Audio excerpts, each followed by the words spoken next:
All right, let's take a look at how great Trump is making America. I've been wanting to do this for a while, actually, because I've noticed that on any given day, he literally creates more disasters and more reckless acts than Biden did in his whole term. And on days that he doesn't create more disasters, he will create one disaster that has more significance and more long term negative impact than anything Biden did in 4 years. Yesterday was a great example of that.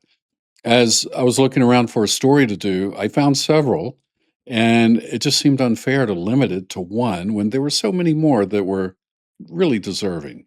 So I want to take a look at those stories, all of which happened yesterday. I'll look at each one briefly, not in depth, but all of this was in a single day. And MAGA thinks it's all good. MAGA's on board. They're cheering it. Donald Trump is trying his absolute hardest, though, to destroy NATO, one of the, if not the greatest military alliance that the world has ever seen. It's kept peace for nearly 80 years in this modern world where it's very easy to have a world war, all too easy. But he's doing his dead level best to destroy it, and MAGA thinks that'll make America great again, even though the time period that they think America was great in was that period in which NATO kept the peace. So let's destroy what made it great. Connect the dots, people. You got to connect the dots. Anyway, then we'll look at how the Pentagon is running out of money due to the president's fearless leadership and competent management style. He's managing the government like nobody ever has. So we'll take a look at that, and then we'll look at what in the world is going on with Mitch McConnell. There's a lot of mystery surrounding what's going on, not so much with him, but with his wife and now one of his daughters, and a somewhat plausible sounding conspiracy theory about it all from Marjorie Taylor Greene. I'm Jonathan Burton, and I was a lifelong Republican. Now I feel like it's my duty to convince as many current Republicans, especially in these months leading up to the midterms, to leave the party as I possibly can. So let me attempt that again right now by presenting this story to you. First of all, crazed Trump publicly spirals as he kills his own deal. He killed the deal. He killed the deal. He killed the Iranian peace deal. And who didn't know he would do this? I'll tell you one group of people that didn't seem to know, it's oil traders. Because the minute he signed or said he had a memorandum of understanding, oil prices just went right back down close to where they were. And now that this has happened, they're starting to go back up again. They hit 69 a week or so ago, and now they're up in the mid to upper 70s again and headed upward, by the way. But a raging Donald Trump has said the shaky peace deal with Iran is over as the two countries exchange fire. So, and now there's been 2 days of this, 2 days of shooting back and forth. Speaking at a NATO summit in Ankara, Turkey, the 80-year-old president said that he no longer wants to negotiate with Iran because they are scum after the Middle Eastern country targeted 3 oil tankers in the Strait of Hormuz, as well as hitting U.S. military sites in Bahrain and Kuwait. He said they're sick people. They're led by sick people. They're vicious, violent people. Wow, I never thought I would heard it. I never thought we'd see the day. But we really do have a lot in common with Iran. Who knew? I think Trump may have just created a rare moment of international understanding. He's the last guy I would have dreamed of who could do it, but I think he just brought the Iranian people and the American people much closer together. Maybe there is a Nobel Prize in his future someday. All right, so sorry, there's not. There's not, I promise. Okay, so he said they're sick people, they're vicious and they're violent, apparently not referring to himself. And if they had a nuclear weapon, he's sure they would use it. So, okay, so he doesn't seem to understand that when you attack a country out of the blue with a new illegal war, an unprovoked war, which is what makes it illegal in large part, he's upset that they targeted 3 oil tankers. What does he not understand about self-defense? I mean, conservatives are all for gun ownership, right? Because they say people have the right to protect themselves. Well, don't they believe countries have the right to protect themselves? And they're for stand your ground laws. Means if somebody comes up in the Walmart parking lot, gets in your face, and you feel threatened by them, you can just shoot them. No problem. But what they're saying here is you better not fight back if we drop bombs all over your country. If we drop bombs on girls' schools, little girls' schools, you know, 10, 12, 13-year-old girls, kill a few hundred of them, kill thousands of innocent Iranians who were not fighting, who weren't part of this war, who probably supported America in large part. Uh, how dare you shoot a tanker in the Strait of Hormuz? Well, that's why no other president got us into a shooting war with Iran, because they knew they would do that. This genius didn't figure that out until after it happened, a little too late. So he's in this mess and he's trying to blame others as always. Basically, when you see him blame anybody for anything, that's your cue to know that he has done something bad or something wrong, or he's at fault. Whenever you hear him blaming someone else, you know he's at fault. All right, then we move to this. I mean, this meeting at NATO the other day or yesterday was unbelievable. Jet lagged Trump wakes up in furious mood as he torches Iran, Spain, Denmark, and NATO allies. That's smart, right? We'll make ourselves great again by torching our best friends. Brilliant. And MAGA cheers all the way. This week's NATO summit in Ankara, Turkey, was meant to be a show of strength and unity, but Donald Trump derailed the 2 day event with rage filled remarks and simultaneously reignited conflict in the Middle East. He started the war right back up, just to show what a big man he is. The US president didn't hold back as he reiterated his frustration at NATO on Wednesday, complaining that member countries have not treated us right, calling out France, Germany, Italy, and the UK specifically, before describing Spain as a bad partner. Now, here's another thing that's his fault. Of course, he's blaming everybody else. He started this war in Iran without even notifying our closest allies. He didn't even notify them. They had people in the Middle East who, if he had notified them, they could have at least gotten their people out and into safety before the war started. But he didn't show them that courtesy. Then he turns around and starts begging them for help. And they're like, forget it. You don't even consult us before you go. And now you want our help. So now he, of course, he lashes out at them. Like it's not his fault. He had nothing to do with it. He also referred to Greenland as a big problem as he renewed his demand to take control over the Danish territory. Now, I have a little piece of advice for the president. Mr. President, yes, I'm just a lowly YouTuber with a very small channel, but I have some good advice for you. If you're going to invade Greenland, do it before the midterms because it's going to be a huge hit with the American people, and you will take over Congress like nobody ever saw coming. Forget the Save America Act. This is the way you will gain 100 Republican members in the House. You will smash the Democrats. Just invade Greenland before the midterms. Okay, good idea. I'm kidding, right? I don't want him to do that, but I'm sure if he did, it would be hugely popular, right? He would lose the midterm so badly. Like, forget all the gerrymandering they've done. It wouldn't have any effect at that point at all. MAGA would not even like this. They're against foreign wars, aren't they? Anyway, all right.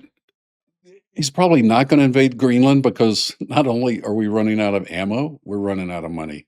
The Pentagon is running out of money. Defense officials asked for more than $67 billion in supplemental funding, but Congress hasn't approved the money yet, in part because of frustrations over information about the war with Iran. So even the Republicans in Congress are upset because the president's not even talking to them. They don't even know what's going on with this war. And I'm sure, they're spending so much time in recess. They're at home a lot hearing from the people. And I'm sure they're hearing a lot of anger over this war. So the Defense Department, was funded this year with $1 trillion. This says nearly a trillion. It was slightly over a trillion in the end. And now they need 67 billion more. That means to me that this war in Iran has cost at least that much, and I'm going to guess upwards of 100 billion at this point, and it's still going. So it hasn't stopped. The 4 day war is now, into the fourth month or fifth month. We're in the fifth month now. So That is a testament to the competency and the fearlessness and the strength of our president. Yep, that's it. All right, let's change the subject. Let's go to Mitch McConnell. I don't know what's up with these MAGA people. You know, they had the congressman from New Jersey recently, Tom Keene, who disappeared for nearly 4 months. Nearly 4 months. Turns out he said he was in what, I don't know, mental health facility being treated for depression. Okay. But he didn't feel he owed any explanation to his constituents, to the people who pay him, to the people he promised to represent. How many people who have a job with a boss can just disappear, send a note to the boss, sorry, I'm sick, and no more information than that, and not be heard from for 4 months? How many of those people would have a job when they got back? Most wouldn't. But this guy did. He did. None of these guys, Mitch McConnell, nobody feels like they owe an explanation to anybody. Mitch McConnell, they say, is unconscious or in a coma or he's already passed. And nobody is telling us what happened, but it's obviously very serious. So the Kentucky governor demands health update from Mitch McConnell as his daughter, get this, his wife fled the country 3 days after this happened. She fled the country and went to China and met with the Chinese vice president. What's that all about? Something, I'm telling you, we're going to hear from Marjorie Taylor Greene in a minute about that. And, she's off on to conspiracy theories, so it's a little hard to take her seriously on this stuff. But in this case, what in the world is going on with his wife? Why did she go to China when her husband was suddenly totally incapacitated and obviously near death, if not dead? Why would she leave and go to China and meet with high-level officials there? To me, it's almost like her protector died, and now she knows she's going to be in big trouble. She's got to get out of the country because Mitch, her protector, what was he protecting her from? If anything, that's speculation. That's just me trying to figure out what might have happened. Anyway, the governor of Kentucky has sent a letter to McConnell, and the article, though, starts off with his family, says his family has all but seemingly deserted him. This is the big mystery. As rumors about his health continue to spiral after the Kentucky official was admitted to the hospital almost a month ago. So, and they talk about his wife leaving him to go to China and his daughter now deleting her Twitter account. She deleted the whole account. Like, why? Anyway, Governor Andy Beshear is demanding that McConnell provide an update on his health after claiming that Kentuckians are growing increasingly concerned about the 84-year-old's health. He basically says you owe it to your constituents to tell us what's going on, show a little transparency. And he says, as governor, I request that you fully update Kentuckians regarding the current state or status of your health. Yeah, that's right. As public office holders, we have made a commitment to our constituents to do our best to represent them and always be transparent. I believe this requires clear communication about one's ability to serve. I mean, we know these guys hate to lose these jobs. They he's literally will give his life for this job. He could be dead. He may no longer be with us, and he's still holding on to this job. If he's not, he is apparently unconscious or he's in a coma, and he won't let it go. And he won't let his people, or his people have decided they're not going to tell anybody what's going on. So I am curious. I really would like to know what's going on. We'll find out someday, but hopefully it'll be soon. Oh, well, one theory is there's some misunderstanding surrounding that too, as well. One theory is that they don't want Beshear, who's a Democrat, to appoint the interim senator. But that can't happen anyway, because a couple of years ago, the Republican legislature in Kentucky, knowing that they had a Democrat governor and knowing that they had a very old senator who was not in great health, they foresaw that this might happen, and they passed a law to make it illegal. I mean, they changed the rules so that the governor can no longer appoint an interim senator if one drops out unexpectedly, that a special election will have to be called. So a special election would be called, and Kentucky, they ain't going to vote for a Democrat senator. So I don't know what they're worried about. It doesn't make any sense to me. It doesn't. They had the primaries, both parties, Republican and Democrat, in Kentucky. The Republican primary had a total of something like 439,000 voters for the top three vote getters. And the Democrat primary generated 295,000 votes for the top three vote getters.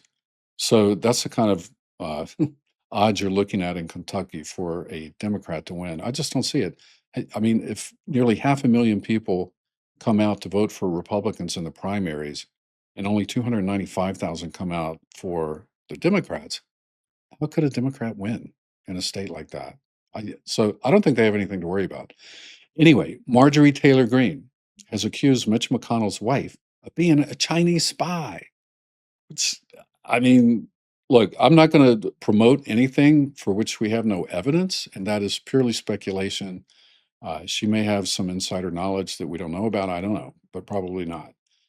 She's still on the conspiracy trail. She's still against vaccines and all that. So she's still a little bit in wacko land. She got it right on Epstein, but she's still off on a lot of other things. Anyway, she said here, she shared her latest conspiracy theory, this time accusing Mitch McConnell's wife, Elaine Chao, of being a Chinese spy. And let me show you the video of this. A vegetable, and his wife flew to China and met with the vice president of China just days after he basically died, and they brought him back with CPR and took him to the hospital. But you know what? It doesn't surprise me from the establishment, because this is what they support. They support people holding on to power until they're practically dead or do die in office. And this is why the state of our country is so pathetic. So do you want Republican senators and leadership to be speaking out against this? Like, what do you want from them exactly if they don't know what's going on with him? Yeah, Mitch McConnell had a stroke on television. I think it was last year. And that was the earliest signs. But none of these elected officials, Republican, Democrats, congressmen, senators, should ever stay in office until they're ailing in health. Joe Biden is another one. He was the president. That's true. While he had dementia and was clearly failing on the world stage. But no, shame on every single person in Washington, D.C. that doesn't call this out and demand that Mitch McConnell's family step up and announce his resignation and take care of their family member. Because there needs to be a new election held in Kentucky where they can have a functioning person serve as a senator. And then also, I want to call this out. This really irritates me. The Republican Party is all campaigning against communism right now. What about Elaine Chao? Elaine Chao flew to China and met with the vice president just a few days after Mitch McConnell practically died and went to the hospital. So when are we going to call out a possible communist Chinese spy right there? You're calling his wife a possible Chinese spy? Yes, 100%. What woman leaves her husband's side while he is dead or dying in the hospital, flies to China and meets with the vice president? Answer me that. That's a good question. That's my question. And I think that is the question. What the heck was she doing flying to China while he's in the hospital, dead or dying? That was a good question. Shame on every single person in D.C., she says, that doesn't call this out and demand that his family stand up and announce his resignation and take care of their family member. That's right. Got to agree with that part. Yeah, and I don't know what it is about these government jobs, but man, they must be good, because these people literally with 1.5 feet in the grave still won't let go of them. What's up with that? I've never had a job that I wanted that badly. So maybe we should try. Maybe we should all run for office and find out what the deal is. And funny, whatever the deal is, once they get there, they don't tell us about it, right? They don't tell us this is the greatest job you'll ever have. So they're not advertising it. Anyway, I'd like to find out what it is, but that's the state of affairs in this once great nation. And it's beyond me how anyone could think any of this is making America great. But a lot of people are a little bit deluded, a little delusional, kind of like their leader. And they're kind of willing to believe whatever he says. All right. All right. That's it for me. Take care. I appreciate you watching, and I will see you again soon.